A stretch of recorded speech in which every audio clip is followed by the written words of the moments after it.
I've been struggling with what to do about the baby in your belly. Huh? What do you mean? Well, the baby is Steve's, and recently you haven't been paying much attention to me. Paying attention? Can't help it, can I? I've been busy with work lately. And don't connect that with this child. So what if the child is Steve's? The child hasn't done anything wrong, right? I am a pregnant woman in my last month of pregnancy who remarried another man. My previous husband died in an accident at work. The marriage happened because a subordinate of my husband, who went to the scene, comforted me. We only registered for marriage. If you thought that way, why did you decide to be with me in the first place? Don't say such things now. It's just that, thinking about the baby in your belly makes me feel really bad. You're saying that in front of me. What?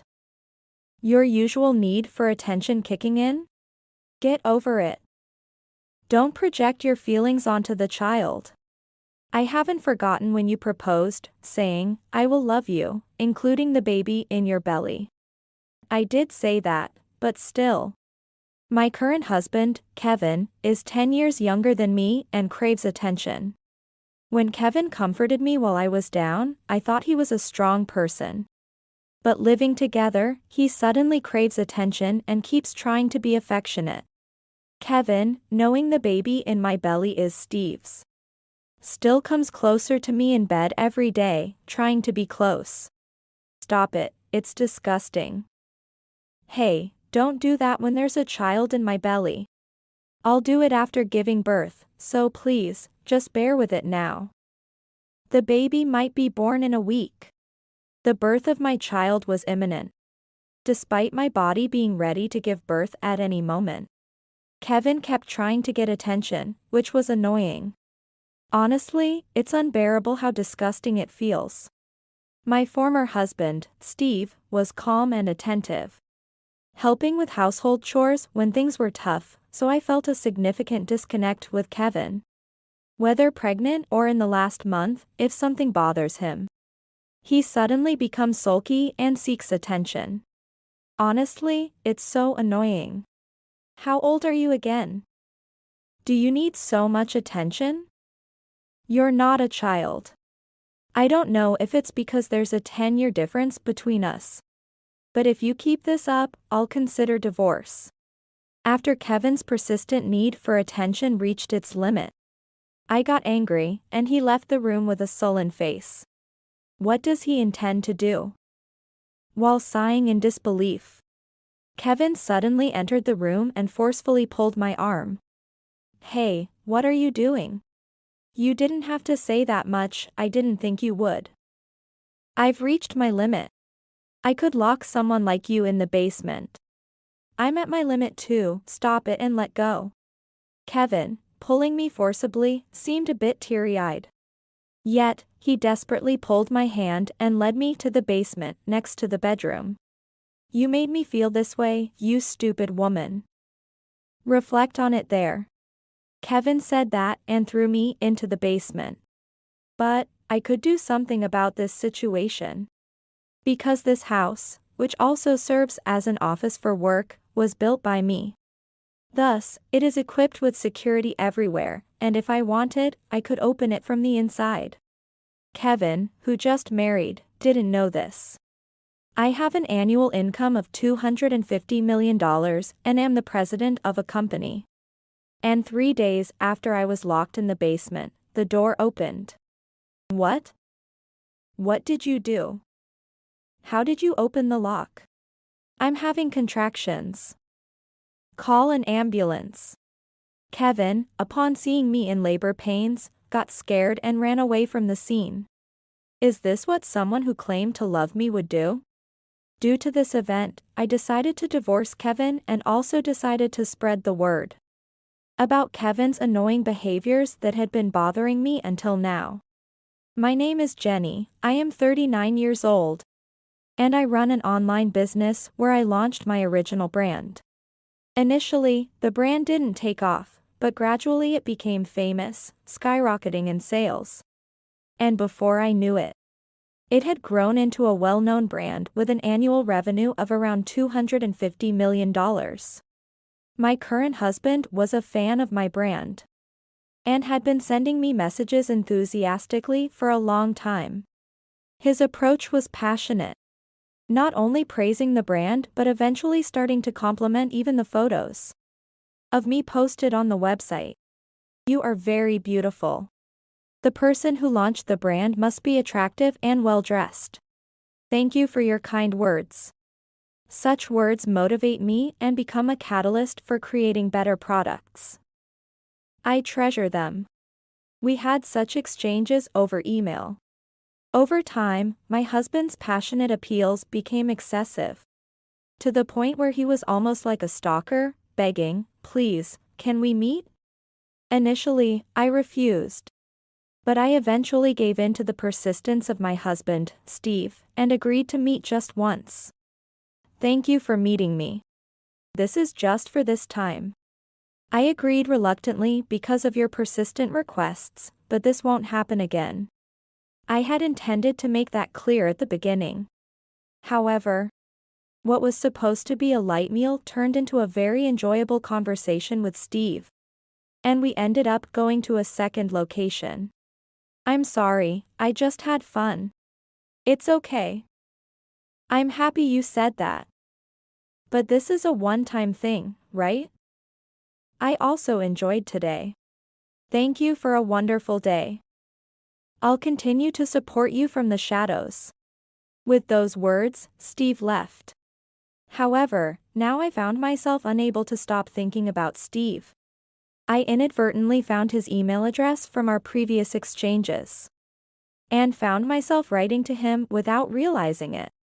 "I had a great time the other day. If possible, I'd like to meet again." What am I doing? No, this can't happen. He's a fan of my brand. I told myself that and deleted the email, never sending it.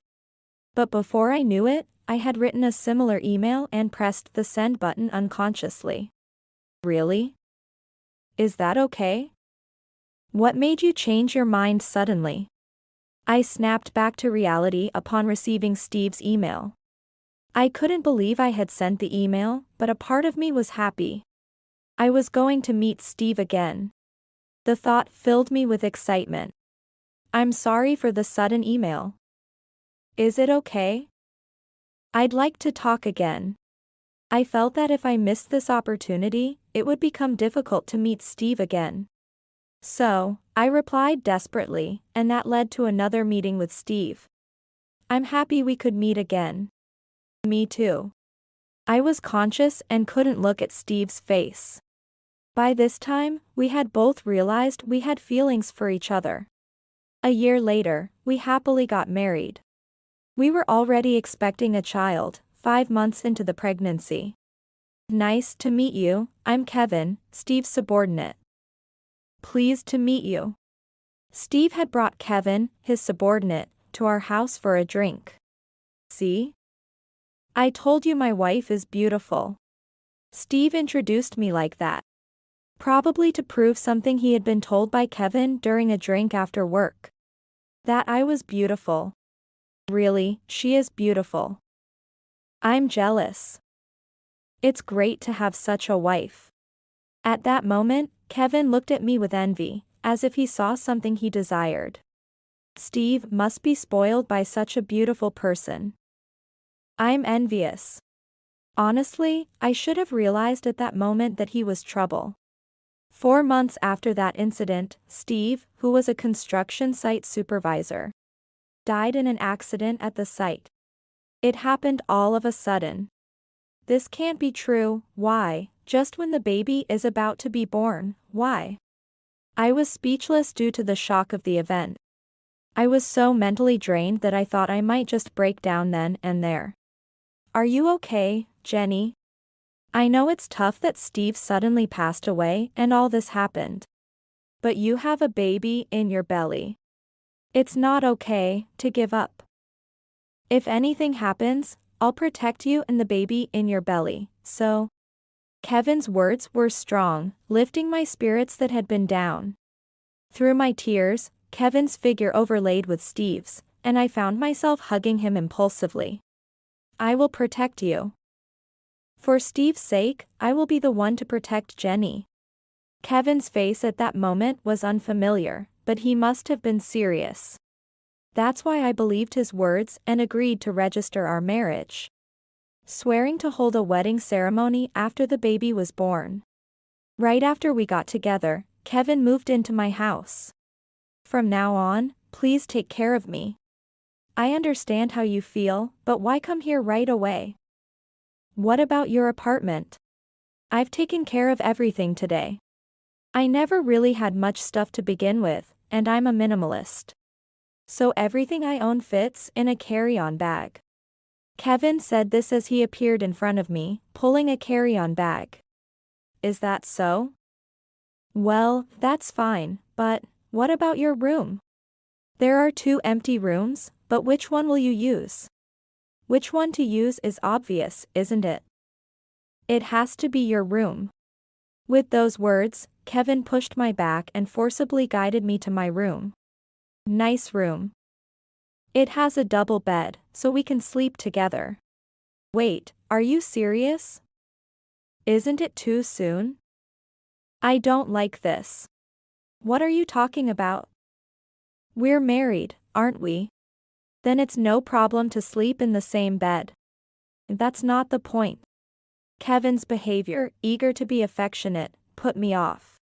The gap between his behavior now and when he confessed was too big. It felt like he was acting out of a desire to be spoiled or seeking attention. Despite being younger, it felt more like talking to a child than having a conversation with an adult. Anyway, let's sleep together from today. I won't do anything strange, I'm just worried about you, Jenny. I felt as if Kevin had sweet-talked me, but I agreed. However, that night, I saw Kevin's true nature. The shampoo you use smells nice, Jenny. I really do like you. As he said this, Kevin hugged me. Wait a minute. Kevin, you know there's a baby in my belly, right? Didn't I tell you? That kind of thing should wait until after the baby is born. Huh, come on, it's not like it's going to decrease anything. No. Right now, I care about you, Kevin, but this child is Steve's. It's like a memento of Steve, who was with me until recently. What if something happens and I miscarry? When you say it like that. When strongly confronted, Kevin suddenly became sulky and turned away. But this was actually an appeal for attention from Kevin, wanting me to comfort him in his dark mood. At the time, I didn't realize it and just left him alone. Hey. Why aren't you paying attention to me when I'm feeling down? Why aren't you comforting me? Suddenly, Kevin woke me up from my sleep, crying. What? What's going on all of a sudden? And why are you crying? Because you aren't paying attention to me. Before me was Kevin, sulking like a child who wasn't getting the attention he wanted. Honestly, his appearance was frightening. What are you talking about? You're not a child. Why? We're together now, aren't we? It's Jenny's role to comfort me when I'm feeling down. So please, comfort me, pat me. I thought, what's with this guy, so creepy, acting all needy at his age? While grimacing at Kevin's behavior, I reluctantly patted his head. However, this action would later backfire on me. Kevin would constantly seek my attention, rubbing his face against my thigh. Suddenly starting to massage my shoulders while I was sitting and working. Behaving like a perverted harassment boss every day. Hey, Kevin. I'm about to go into labor soon, you know. I have to finish up a certain amount of work and hand it over, or it'll be a mess. I can't afford to pay attention to you right now, so please wait a bit. As my due date approached, I was desperately working and preparing for childbirth to ensure work could continue smoothly without me. Kevin, unaware that I was the company's president, thought I was handing over a part-time job and kept clinging to me no matter what I said. Enough already. Can't you see I'm busy with work? Just wait a little longer, my due date is almost here. Please understand that. But Kevin wouldn't give up and kept clinging and acting spoiled. The worst was when he got in a bad mood. He would go into attention-seeking mode even more than before. He wouldn't back down unless I patted his head. I'm tired. I'm going to bed now. Suddenly feeling the weight of dealing with Kevin and work, my exhaustion peaked. Feeling lethargic and not wanting to risk anything happening to the baby, I decided to go to bed and leave Kevin alone. Should I come to bed with you? Don't follow me. Fed up with Kevin's persistence, I finally snapped and yelled at him. But that led to the worst outcome.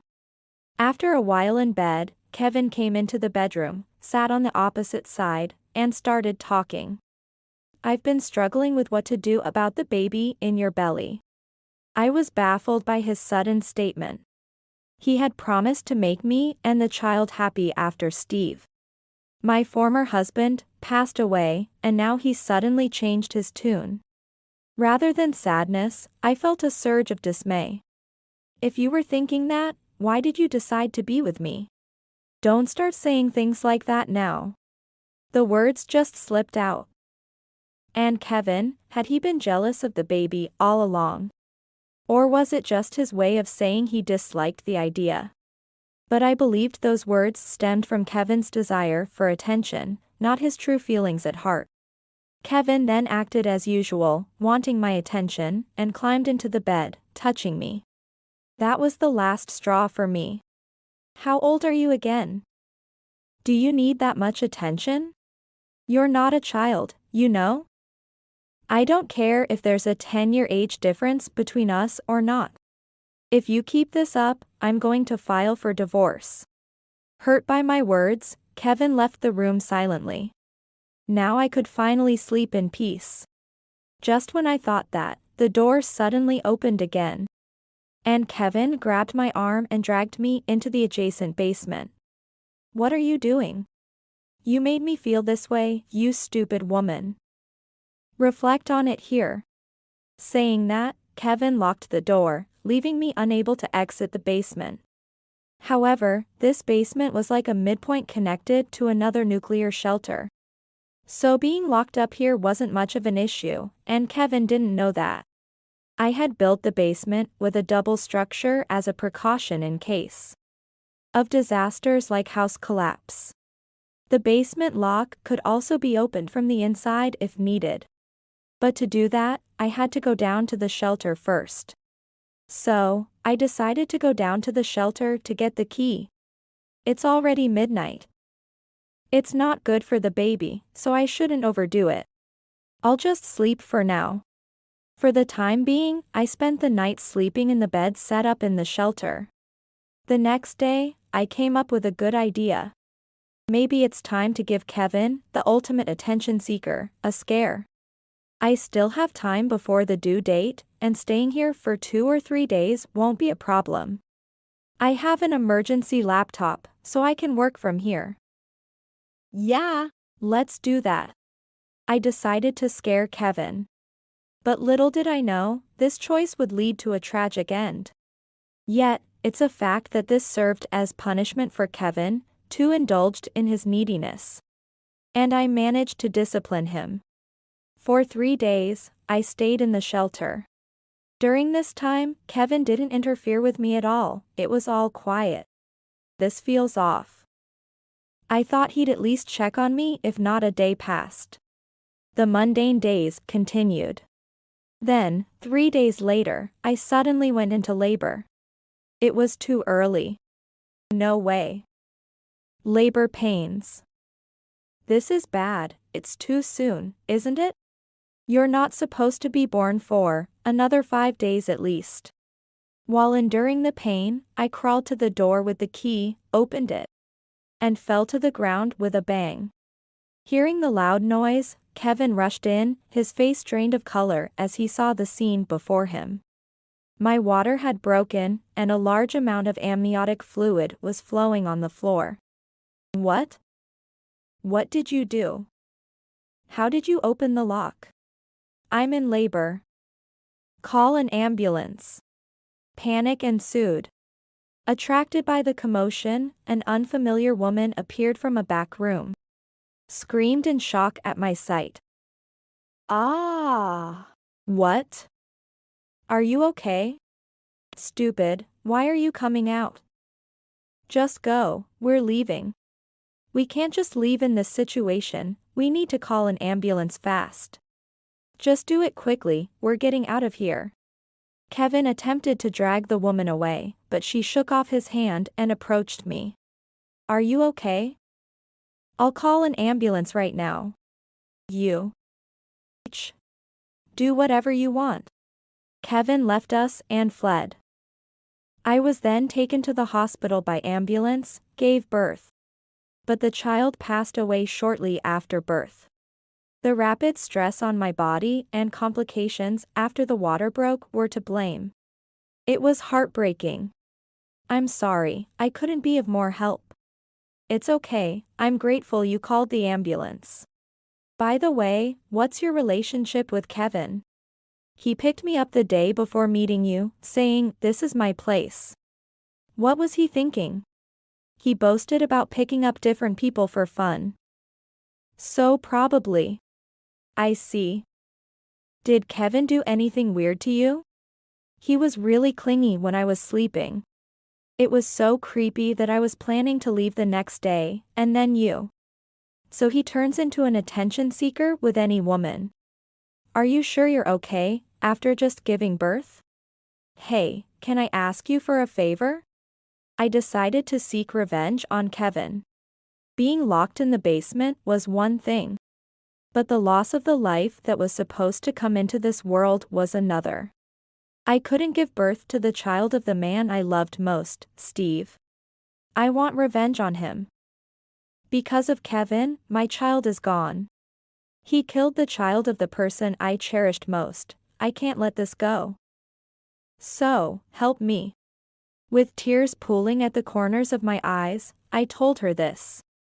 Seeing my earnest eyes, the woman hesitated for a moment but then showed understanding. And shared a look of vengeance. I'm in, especially if it's against a man who abandons a pregnant woman. He's an enemy of all women. Let's thoroughly punish him. Thank you, really, thank you. By the way, my name is Jenny. And you are? I'm Michelle. We swore to seek revenge together. After exchanging names and messenger contacts, a shocking truth came to light. Kevin was a serial womanizer, seducing various women even after we were married. Constantly seeking attention from numerous women. Michelle's research revealed about 20 victims, including someone from Kevin's company. You're amazing, Michelle. Thanks for gathering all this information. I'm actually pretty good at this, I'm a detective by profession. What? I had no idea. My mom always ended up with cheating men. Having been exposed to that all my life, I can't stand such men. When I looked into it, I found many people suffering from similar issues. So I thought, why not do something useful, and became a detective. Unexpected. You look so gentle, yet being a detective suits you, it's cool. It was surprising yet reassuring to find out that my newfound ally was a detective. Moreover, her network helped in identifying a colleague from Kevin's company, fueling the fire for revenge even more. Since that day, Kevin hadn't returned home, probably too embarrassed after being caught cheating. Just how despicable can he be? Hey, can we get in touch with that colleague from his company? I have a plan. A plan? Let's spread the word in his company about Kevin being a clingy, cheating mess. And about me, about the baby. I doubt we can claim any compensation. Considering it's tricky to link Kevin's actions directly to what happened with your baby. It's okay, even if we can't get compensation. I want him out of that company as much as I resent him. If he has even the slightest involvement in our child's death, I'm willing to fight until he's fired. Michelle seemed to grasp the depth of my resentment, inhaling sharply at my determination. Contacting them is easy, so let me see what I can do. Things moved quickly from there. After contacting the colleague and explaining the situation, numerous incidents of Kevin's inappropriate behavior, like touching and making unwanted advances, came to light. We used this information to corner Kevin. A few days later, I received a call. Hello?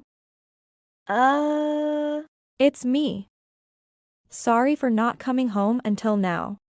I have a favor to ask, can I come back home? Oh, what happened? Anything wrong? I feigned ignorance in response to Kevin's words. Well, it's just that, my situation has suddenly changed. What situation, exactly? It's just, after you left me that day and now suddenly you want to come back home because of your situation? I know everything. You got fired for sexual harassment at work, didn't you? What? How do you know that? I know it all, how you've been picking up countless women and fooling around. No, it's... Realizing I knew about all his misdeeds, Kevin started to falter, his words trembling. But, you know, the baby. The baby was born safely, right? In an attempt to distract from the situation, Kevin squeezed out those words, hitting me right where it hurt the most, like the pop of a champagne cork, setting off a loud sound in my heart. My anger exploded in an instant. The baby isn't here anymore. What? There's no baby. It was born but passed away immediately. Why? Stress. Excessive stress affected the fetus, and the delayed handling after my water broke.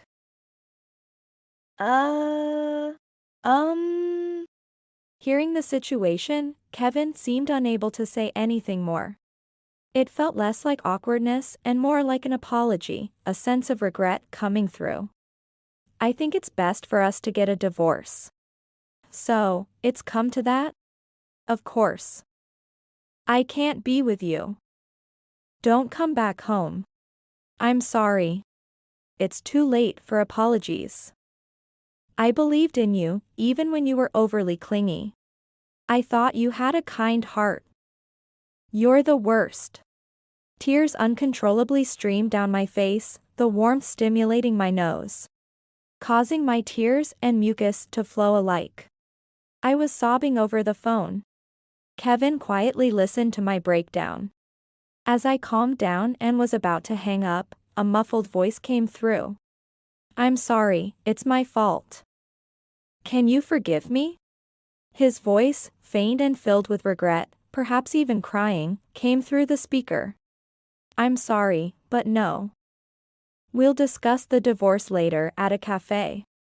I'll contact you properly on Messenger. I hung up after saying that. Later, Kevin and I agreed to meet at a cafe near the station. Unaware that this day would be hell for him, he casually showed up. I'm at the cafe, but where are you? I'm inside, come in. Already inside, I coaxed Kevin to enter through a phone call. And then. Huh? What? Long time no see. It's not long time no see, all these people around us are. They're the people you cheated with. I brightly countered. I know, I remember all their faces. Around him were about 7 women, all giving Kevin cold stares, intimidating him. Everyone looks well. That seemed to be the best he could muster, causing everyone to sigh, which was my cue. Just sit down and write this divorce paper, right here. I pushed the divorce papers in front of Kevin. A server, positioned a bit away from our table, decided it wasn't the right time to approach for orders, given the intimidating atmosphere, and hesitated on the spot. I get that, but why are they here? Everyone gathered after hearing about my situation. They're people who dislike your character. No, what? Listen to what everyone has to say, okay? Kevin then faced a barrage of words from everyone, shrinking more and more under the pressure. In such a public setting, anyone would feel the same way. I wanted to make Kevin feel humiliated and mentally cornered. Just like he had done to me with his constant need for attention. I wanted him to experience how painful it is to be treated that way. So, how do you feel now? Of course, I feel awful. Why would you do this? Isn't this the same thing you did to me? What are you talking about? Cut it out. Kevin's tone became a bit sharper, perhaps irritated by the situation. The one who should cut it out is me. Why did you come here today? You thought you were here just to sign the divorce papers? Isn't there something more important you've forgotten? The child is gone. Did you forget that? The child of Steve, your respected boss. The child Steve loved and created with me. You're as good as responsible for that child's death. Apologize right here, kneel down and apologize. To Steve and the child. Kevin was momentarily taken aback by my intensity. But the mention of the child and Steve brought him back to seriousness. And he prostrated himself on the floor. I'm truly sorry, I regret everything. I apologize to you, Jenny. I'll go through with the divorce. I apologize for everything, for approaching you with my feelings, all of it. Please, forgive me. Please, for Steve too, just forgive me. As he apologized, Kevin's face turned pale, and he started sweating. I wondered what was going on. But the irritation seemed to have vanished as he diligently filled out the divorce papers. Apologizing repeatedly before leaving the cafe. I thought my revenge was over. After the divorce was finalized, Kevin appeared at the house to pack and move his remaining belongings. You look worn out? Yeah. Steve has been appearing in my dreams lately. I've been having nightmares. Appearing in your dreams. I see. Hearing Kevin's words made me think. After all that had happened, it's no wonder Steve would hold a grudge against him. Feeling that his nightmares were inevitable, I learned from Michelle, the detective, that Kevin had moved into a new place and was looking for a full-time job while working part-time. By the way, when Michelle had investigated Kevin, she insisted on not taking any money. However, feeling it was unfair not to pay for her efforts during her work breaks, I insisted and eventually paid her around $10,000. Whether or not that was the appropriate amount. Michelle and I became good friends and occasionally met for coffee. Even more, a few of the women I met at the cafe turned out to be fans of my brand, leading to an unexpected camaraderie. Now, they're close friends with whom I can share drinks. This event has drastically changed my life compared to Kevin's, proving that bad deeds don't go unpunished. Friends made through my brand. And a boyfriend introduced by those friends who also loves my brand, remind me of Steve. I want to be with this person who makes me feel the same way. Now, I'm feeling truly happy.